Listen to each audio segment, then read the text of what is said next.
Hi folks, it's McCormick of the Regina Leader Post, back from my sojourn through Ontario covering the Riders. Found what we have to term as a very successful road trip. They go 2-0 on the road, beat two East Division teams, keep their playoff hopes alive, and actually even stoke their playoff hopes even more now with an 8-6 record. It was a good trip from a lot of things. You got to see the bonding of the players, you got to see the Riders pull out two come-from-behind wins, which are pretty impressive considering I don't think this team could have done that last year at this point. I think they weren't ready, but now they just seem to have matured and grown and bonded together. A couple of things of note.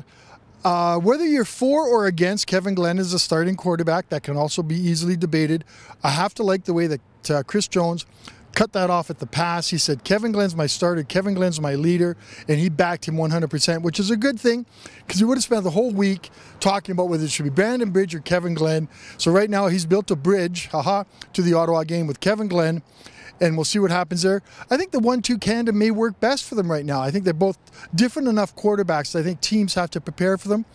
I get the sense in that Toronto game we watched, I don't think Corey Chamberlain thought that they would play Brandon Bridge, and I don't think the defense was set up to handle his mobility, his arm strength, and his type of game. Just a little observation there. We're looking here, we're back here, we're outside Mosaic Stadium because it's a closed practice, as the Riders have been doing for a while, and a good reporter would know this, but I think since they started the closed practice, they started to do really well. So you don't want to mess with success, you want to keep that little secrecy going and those kind of things. So it's a closed practice indoors, you don't know what's going on in there. Maybe Chris Jones will tell us some secrets. I doubt we'll learn any secrets.